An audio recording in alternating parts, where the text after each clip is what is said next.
प्रभु यीशु मसीह के मधुर और मीठे नाम में आज दिनांक 1 सितंबर दिन सोमवार को आप सब श्रोताओं का हम स्वागत करते हैं। आज के दिन के लिए जो वचन है वो लिया गया है भजन संहिता उसका 91 उसका 11 और 12 पद। मुझे अपने सामने से न निकाल दे और अपने पवित्र आत्मा को मुझसे अलग ना कर। अपने किए हुए उद्धार का हर्ष मुझे फिर से दे और उदार आत्मा देकर मुझे संभाल।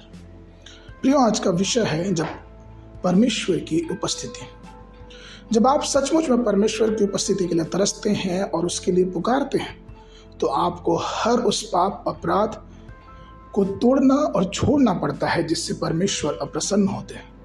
जब हमारा जीवन परमेश्वर में प्रारंभ होता है तो हमारे जीवन और संसार के जीवन में एक अलगाव पैदा होना चाहिए। यह एक आध्यात्मिक मार्ग है जिसमें हमें प्रार्थना के साथ प्रभु से जुड़े रहना चाहिए। हमें पाप से दूर होना चाहिए और अपने जीवन को एक बलिदान के रूप में परमेश्वर के सामने चढ़ाना चाहिए। पहला कुरिन्थियों उसका 6 अध्याय 19 और 20 पद कहता है, क्या तुम नहीं जानते कि तुम्हारी देह पवित्र आत्मा का मंदिर है जो तुम में बसा हुआ है और तुम्हें परमेश्वर की ओर से मिला है और तुम अपने नहीं क्योंकि दाम देकर मोल लिए गए हो, इसलिए अपनी देह के द्वारा परमेश्वर की महिमा करो। एक परमेश्वर के दास से जब पूछा गया कि परमेश्वर की उपस्थिति का आनंद हम अपने जीवन में कैसे ले सकते हैं, उन्होंने कहा कि ये जरूरी है कि हम अपना आत्म परीक्षण करें। हर नियमित समय पे हर संध्या प्रभु के साथ बैठे और प्रभु के चरणों में बैठ के ये 5 प्रश्न अपने आप से पूछे। पहला प्रश्न, क्या मैंने आज सच्चाई और निष्ठा से जीवन जिया? दूसरा प्रश्न, क्या मैंने अशुद्धता या बुरे विचारों को जगह दी? तीसरा प्रश्न, क्या मैंने अपने हृदय में कड़वाहट की कोई जड़ पनपने दी?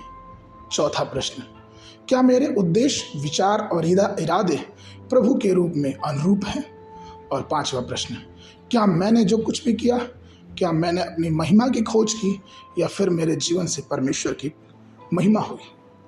इसलिए राजा दाऊद भजन संहिता उसके 129, 23 और 24 पद में कहते हैं, हे ईश्वर, मुझे जान ले, मुझे परख कर मेरी चिंताओं को जान ले और देख कि मुझ में कोई बुरी चाल है कि नहीं और अनंत के मार्ग में मेरी अगुवाई कर।